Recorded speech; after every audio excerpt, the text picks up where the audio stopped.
El camino para conseguir cumplir en Canarias los objetivos previstos en movilidad sostenible conforme a la Agenda 2030 parece estar lleno de baches.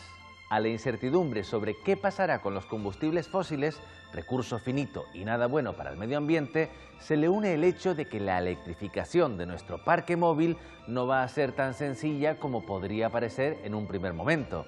Y la opción de los coches eléctricos es una incógnita, no solo por su precio, sino sobre todo si no se encuentra una fórmula efectiva que permita su repostaje. Hoy hablaremos de movilidad en Canarias, este archipiélago en el que parece que siempre nos faltan carreteras. Exploraremos el auge de las bicicletas como medio de transporte y el gran impacto que ha tenido un invento con tantos defensores como detractores, el patinete eléctrico. Es hora de conversar, hora de adentrarnos en el mundo que viene. En el mundo que viene, que viene, que viene, que viene, que viene.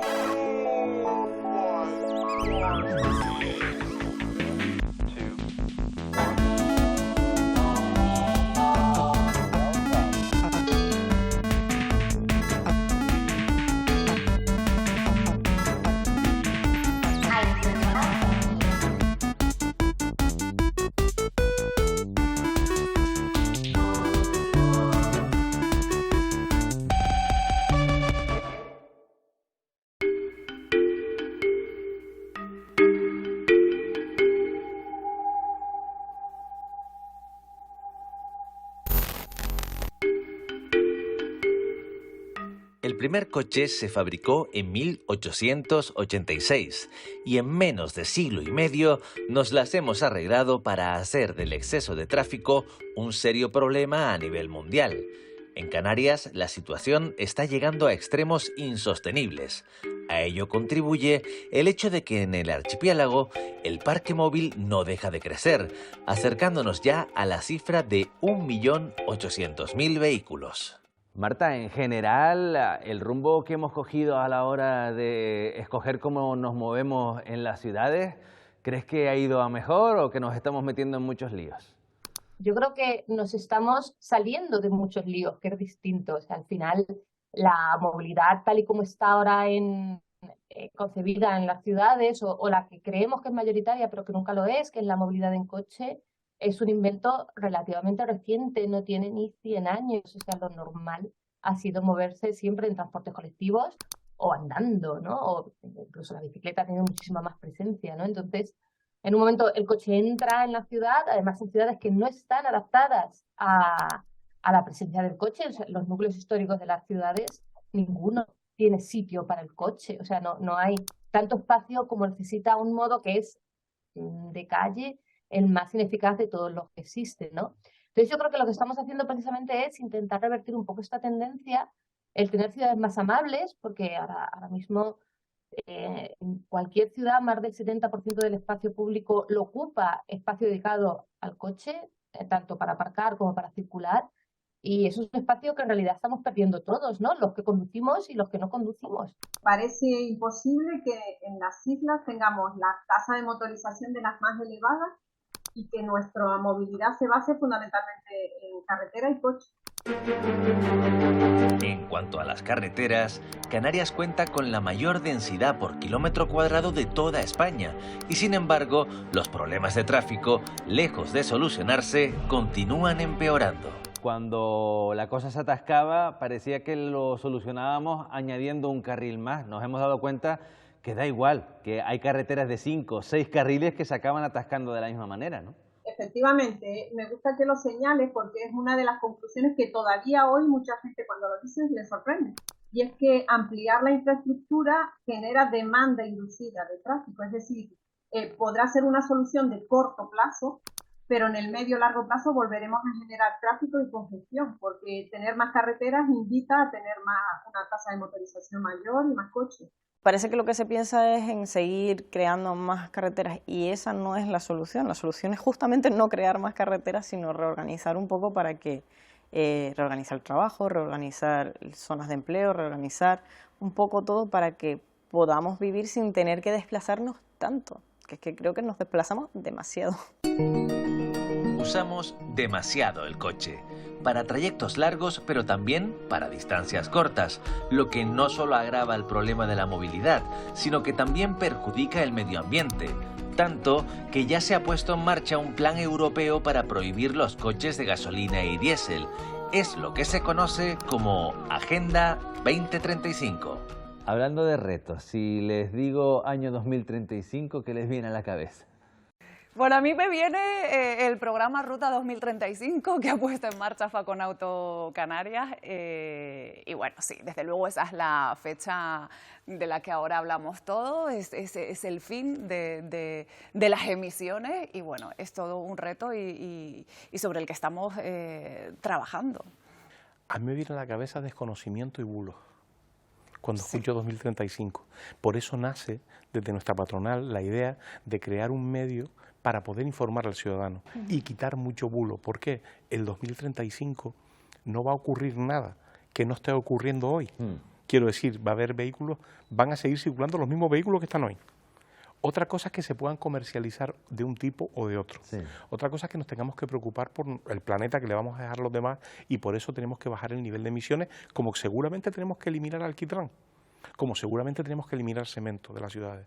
¿Qué va a hacer la población cuando sienta el dilema de tengo que cambiar de coche? Porque el mío se está quedando viejo o porque llega el año en el que nos van a decir que ya no puedo ir con un coche como este. Para empezar, primero, 2035, quien tenga un coche, oye, y lo mantenga con buena salud en ese año, hoy en día, va a poder circular con él sin problemas. Sí. Le quedan unos cuantos años más. Llegará un momento en el que no, pero le quedarían unos cuantos años más. Eso para empezar. Sí. Hasta 2050 podrían circular. Además, el problema que va a encontrar pueden ser limitaciones de áreas, pero no de utilización del vehículo de manera global. El año 2050 sí, pero se supone que habrían pasado 15 años desde que no se vendía ninguno. Los coches eléctricos se presentan como una alternativa mucho menos contaminante, lo cual es estupendo, pero no resuelve el problema de la movilidad. Se terminará yendo hacia tecnologías menos contaminantes, está claro, pero un atasco de coches eléctricos es igual de malo que un atasco de coches de gas, sobre todo para la zona que lo sufrir, o sea, es igual estamos emitiendo menos gas de efecto invernadero, etcétera, etcétera, menos ruido también, pero el espacio que se ocupa, el espacio físico que necesita el coche eléctrico es el mismo que el que necesita un coche de combustión, con además el añadido de la infraestructura y el añadido de las baterías, que para mí es un problemón del que yo creo que todavía no somos conscientes, ¿no? Que es las baterías hay que cambiarlas. O sea, ahora mismo las baterías tienen una vida útil que está un poquito por debajo de la vida útil de un coche o de un autobús, en el caso de los autobuses.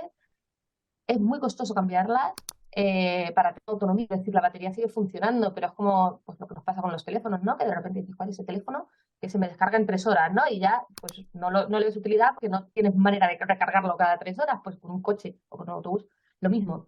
Electrificar todo el parque móvil que tenemos en este momento. Gran problema. Gran problema y además en España y en Canarias vamos especialmente lentos, ¿no? Pero cuando de verdad la cosa cambie, o sea, no se va a poder encontrar espacio para todos en esos enchufitos. Las gasolineras, si se utilizan y si se trabajan para los coches eléctricos, evidentemente no estamos hablando de un repostaje que se haga en 5 minutos y todas las casas no van a poderse adaptar a poder tener el enchufe en su casa. Ahí tenemos un problema y el reloj está contabilizando para intentarlo solucionar. ¿Qué va a ocurrir? Bueno, aquí es que hay 2 escenarios, la Europa del Norte y la Europa del Sur. En la Europa del Norte, ¿qué ha ocurrido? Pues yo tuve la oportunidad hace algún tiempo de visitar Oslo. Hemos visitado Copenhague, pero en Oslo concretamente su ayuntamiento nos mostró cómo habían hecho la adaptación a una zona que por llevarla a cualquier ciudad de Santa Cruz o Las Palmas, áreas como Escaleritas, como Siete Palmas, que habían hecho pues parcelar y había muchísimo enchufe público y habían hecho una especie de sistema de recarga para los vecinos. Hay soluciones. ¿Dónde no vemos la solución? Es que todo eso ellos ya lo tienen hecho. En Noruega la cuota es superior al 75%, ya Alemania está por encima del 24%, y nosotros hay 2 problemas en Europa muy identificados. Uno tiene un 2,77 de cuota de vehículo eléctrico, que es Italia, y un 2,89 que es España. Canarias dobla a España. Canarias está por encima del 5%. Y Canarias tiene una ventaja que solo tiene, por ejemplo, Noruega, en Europa, que es la fiscalidad cero para los vehículos electrificados. Entonces, ¿dónde vamos a ir? Habrá que ver qué inversión se hace para poder mejorar las estaciones de producción eléctrica. Hay que recordar que la electricidad que se produce en Gran Canaria aún se quema fósil para producirla. Y las administraciones públicas tienen que ponerse las pilas, porque creo que vamos lentos y porque hay un problema de infraestructura real, que tampoco esa infraestructura se desarrolla de la noche a la mañana. Y luego lo que apuntaba también Manuel es que habrá que dar también esa respuesta energética a la nueva demanda con la que nos vamos a encontrar. Yo estoy convencido que de aquí a 2035 vamos a tener lo que hacer, pero lo vamos a hacer por necesidad, como por uso y costumbre en el sur de Europa. Pero lo haremos. ¿Lo haremos por qué? Porque llegará un momento en que no tendremos otra opción. Mientras la industria del coche eléctrico trabaja para solucionar sus problemas y al mismo tiempo lograr abaratar el precio de sus vehículos, hay muchas personas que piensan que en realidad no se trata tanto de sustituir un tipo de automóvil por otro, sino de reducir su número de manera considerable. El derecho a la movilidad, cuando no es para todos y todas, entonces se considera un privilegio.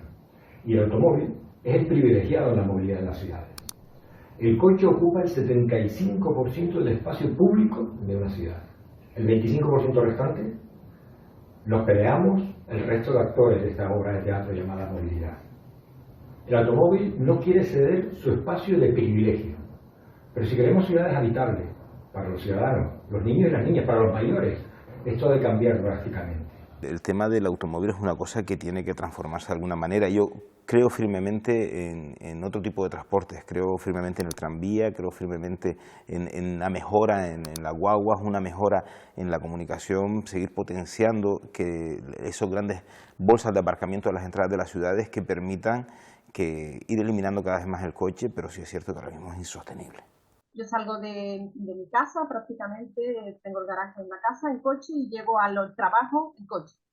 Ese tipo de desplazamiento, que es muy cómodo a pesar de los tiempos de viaje, de las condiciones del tráfico y demás, tenemos que abandonarlo. Y tenemos que empezar a pensar en una intermodalidad, donde involucremos transporte público colectivo, micromovilidad en la última milla, incluso a pie o en bicicleta. Pero si está tan mal conectado todo y por ejemplo, el ambulatorio más cerca de tu casa está a 6 kilómetros, no vas a coger la guagua, vas a coger el coche. Y si el supermercado más cercano a tu casa está a 10 kilómetros, no vas a ir en guagua a hacer la compra, ¿no? Vas a coger el coche. Con mi coche probablemente tendré que salir de mi casa, sobre todo en determinadas zonas, porque tenemos islas con una dispersión de la población considerable. Y no, el transporte colectivo no va a llegar a todos y cada uno de esos puntos de manera eficiente, eso es imposible, ¿vale? Pues yo sí puedo salir con un transporte privado, un vehículo privado, mi coche, pero hasta un punto. Y hasta un punto quiere decir que tiene que haber una serie de intercambiadores estratégicos donde yo dejo el coche y me subo en un transporte colectivo con un carril exclusivo que se podría habilitar. Y cuando yo me bajo del transporte colectivo, ahí en esa última milla que llamamos, pues hay micromovilidad, taxis compartidos o colectivos, o sea, podemos implicar diferentes modos de transporte para llegar hasta el destino final, a pie, bicicleta, patinete, transporte, taxis colectivos, microbuses, etcétera.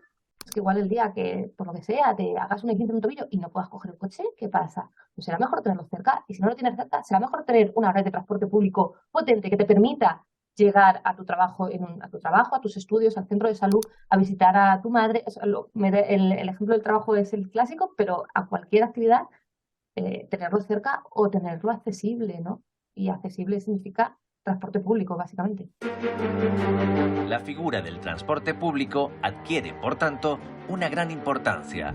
Lo que hay que preguntarse es cómo de bueno es el servicio que prestan las guaguas en el archipiélago, en cuanto a conectividad, horario y número de vehículos de la flota. Vemos el transporte público más lleno a veces, más hacinado, ¿no? Habrá que encontrar un balance para llegar al punto ideal también, ¿no? Bueno, o tener más transporte público, ¿no? Yo creo que al final, cuando se habla de educación, nadie dice, pues si las escuelas públicas están llenas, pues que haya más privadas, ¿no?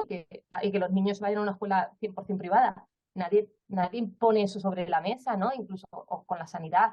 Si la sanidad pública está saturada, lo que hay que hacer es aumentar la sanidad, no desviar a gente a la privada, ¿no? O sea, y con el transporte es lo mismo. Si el transporte público está saturado, que es cierto que en ciertas horas puede haber cierta saturación, pero también es cierto que la percepción de saturación ha cambiado mucho con la pandemia. Pero entonces tenemos que igual hay que poner más medios, ¿no? Si queremos realmente afrontar lo de dejar de usar el coche para combatir el cambio climático en la medida de lo posible y dejar que haya tanta contaminación, quizás cabría pensar que tenemos que habilitar más líneas de guaguas con más rotación del servicio. Tenemos muchísimos problemas de movilidad, muchísimos coches, un transporte público que funciona peor en unas islas que en otras, ¿no? Pero que no funciona de manera demasiado efectiva y que la gente parece reacia a cogerlo, no porque sea transporte público, sino porque realmente no funciona muy bien, porque con la cantidad de personas que tenemos en el umbral de la pobreza, que no haya tanta gente que utilice guaguas, por ejemplo, no tiene mucho sentido, ¿no? En el momento en el que estamos teniendo esta conversación, el transporte en Canarias es máximamente gratuito. ¿Qué crees que va a salir de este periodo? Es decir, ¿esto está aquí para quedarse? ¿Vamos a acostumbrar a la gente a usar el transporte o vamos a mal acostumbrar a la gente a que ese transporte sea gratuito y cuando deje de serlo, porque a lo mejor ya no se puede sostener, tendremos otro problema? A ver, yo siempre desde el primer minuto cuando plantearon la medida, planteé que un transporte público gratis no puede ser una medida definitiva. Esto, o sea, primero porque gratis no lo es. ¿En qué sentido? Pues alguien está pagando eso y sabemos que alguien entre todos estamos pagándolo, porque ese servicio tiene un coste y precio cero es para el usuario, pero no para la sociedad. Eso tiene un coste. Segundo, con esa medida no estamos consiguiendo desincentivar el uso del coche, para nada. La experiencia en otras ciudades donde se ha aplicado muestra que lo que se consigue en muchos casos, incluso más allá de lo que uno le hubiera gustado, es atraer a peatones o incluso a gente que antes hacía el trayecto en bicicleta. Y de coche es muy escaso la cuota que le robamos al coche. Entonces, ¿qué estamos consiguiendo? Pues a lo mejor animar a usuarios que ya no eran del transporte público a que viajen más o a usuarios que antes no se movían y que ahora lo hagan porque es gratis. Pero no tanto a la movilidad obligada, que es a lo que nos interesa afectar, que es a la movilidad de trabajo y por motivo de estudio. Entonces, esto tiene un problema y es que al crecer la demanda, como efectivamente ha crecido, la oferta no puede adaptarse fácilmente, es decir, no puede aumentar fácilmente el número de guaguas, no puede crecer de hoy para mañana la frecuencia en todos los puntos y generamos una insuficiencia de oferta, generamos un exceso de demanda que hace que las condiciones del viaje empeoren. Más allá del transporte público, hay otras opciones a tener en cuenta. Una de ellas ha irrumpido con fuerza en los últimos años, trayendo consigo la polémica. Nos referimos, por supuesto, a los patinetes eléctricos. Sin que nadie lo esperara, surgen los patinetes eléctricos, que también han cambiado bastante las actitudes y las maneras de moverse de la gente. ¿Qué papel le das o qué papel le ves en el futuro? Creo que es una muy buena alternativa. Creo que es un buen paquete de movilidad. Porque como digo, tenemos que estar pensando todo el tiempo en intermodalidad y deben integrar ese paquete de movilidad. Y creo que es interesante. También creo que a veces, pues un poco la opinión de la sociedad está afectada por el mal uso de los mismos, ¿no? Por ejemplo, en zonas turísticas, donde yo este fin de semana estuve en una en Tenerife, pues uno ve ese mal uso de esos patinetes, ¿no?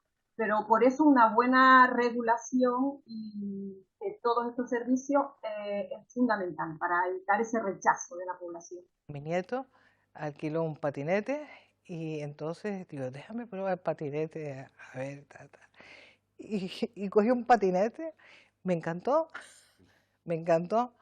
pero en ese momento fui consciente, digo, si todo el mundo coge un patinete, esto puede ser la debacle. Y está haciendo, bueno, tengo una amiga que un patinete le dio un zarpazo que la trajo al piso, ¿no? Y bueno, no le pasó nada, pero le puede haber pasado. ¿Y qué se hace? Igual que con la bici.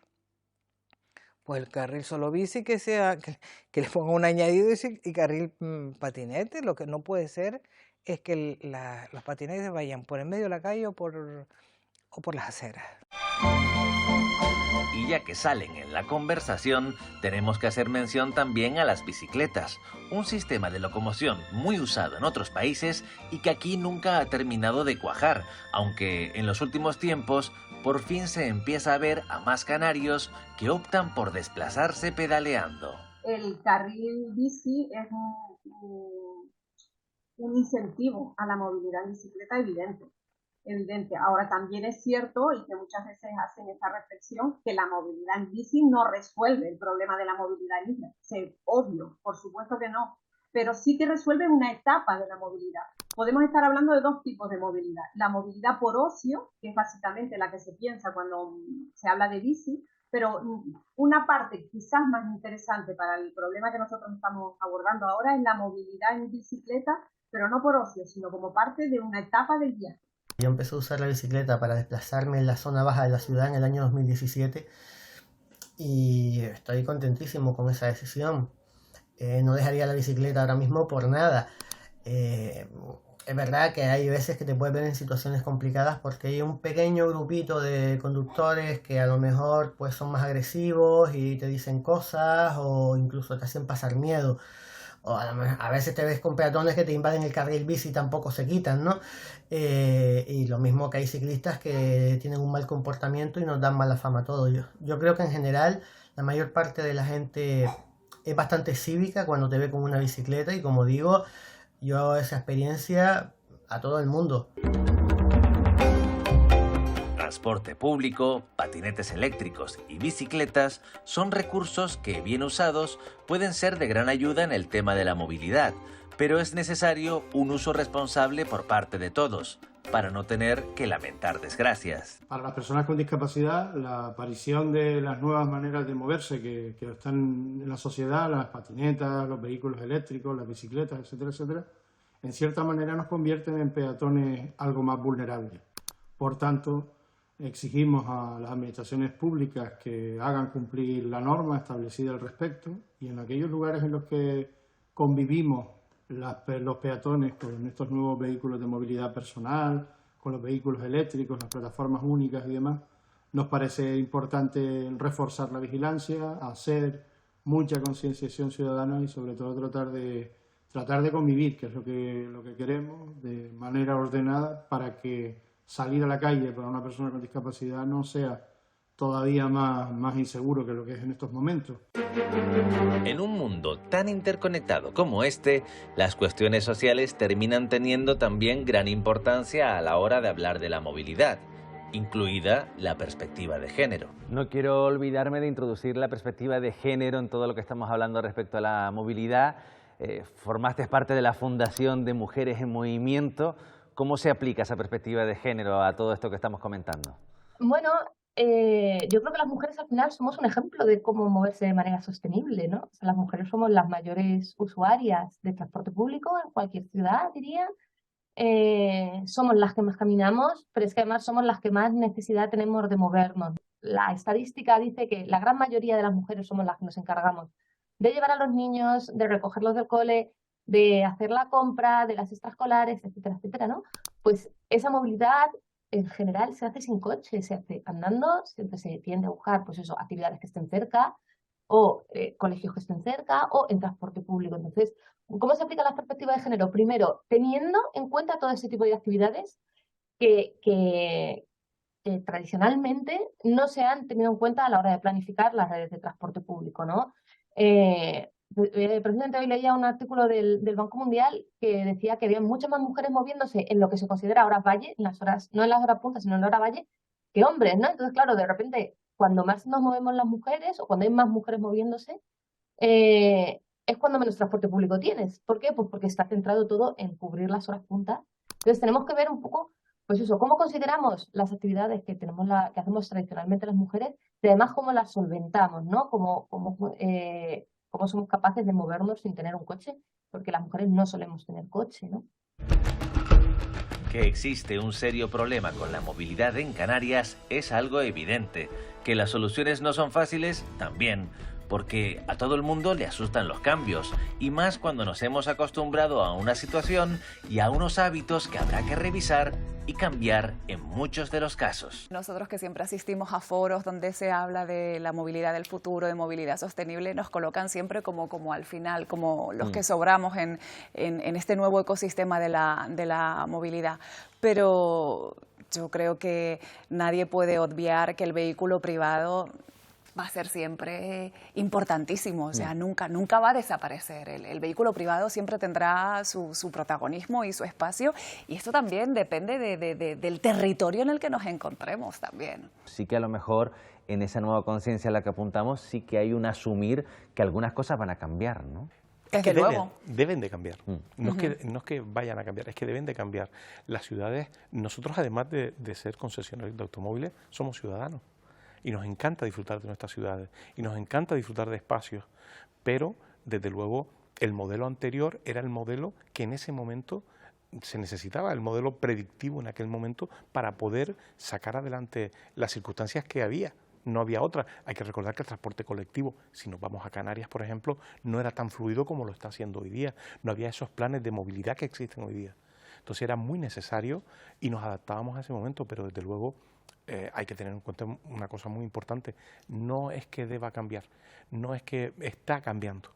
Y ya el movimiento de cambiar lo tenemos muy claro, no nosotros, sino todos los nuevos actores. Lo más complicado es cambiar un comportamiento que venimos desarrollando desde hace tanto tiempo de una manera inmediata sin que obviamente salgan alguien perjudicado y alguien beneficiado. Me explico.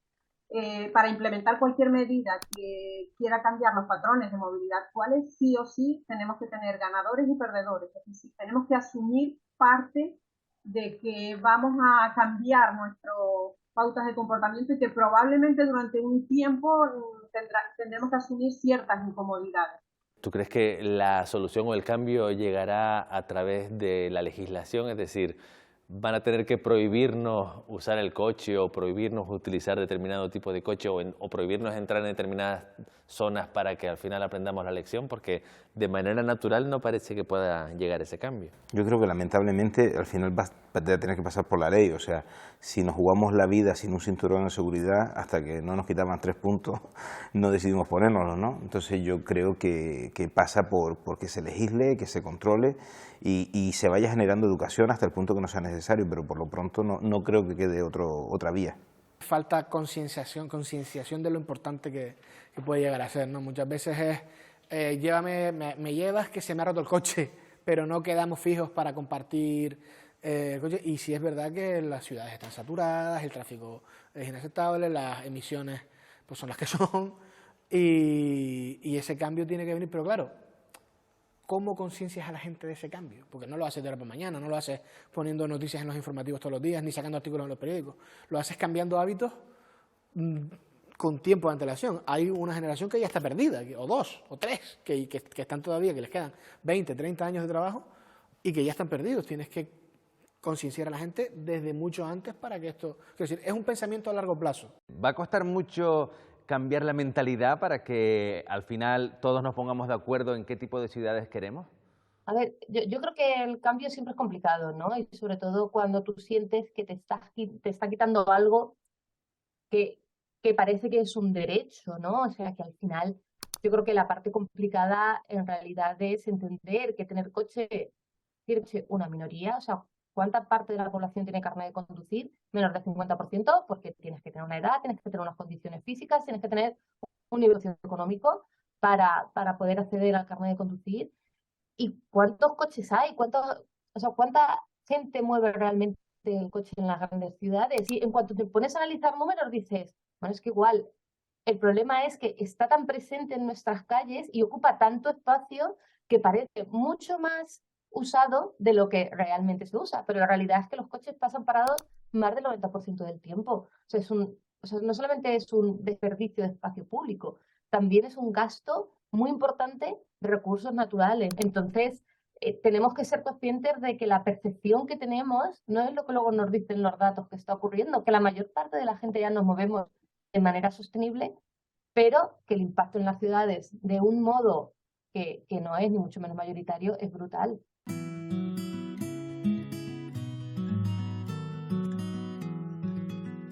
Desplazarnos ha sido algo que ha permitido que miráramos más allá de nuestros ombligos.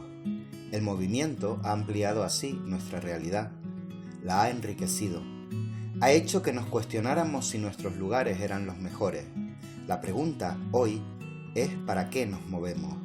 Si ese movimiento es estrictamente necesario, si al hacerlo todos a la vez tantas veces no estaremos dejando una huella que ya es un surco y que luego será un hoyo en este planeta. Si ir de un espacio a otro hará que un día no haya ni un espacio ni otro. Lo que está claro es que no vamos a poder seguir así mucho más tiempo. Llegará un momento en el que tengamos que parar. Y entonces, quizás, nos queden los libros, esos viajes íntimos y colectivos que no necesitan que nos movamos de nuestros sitios.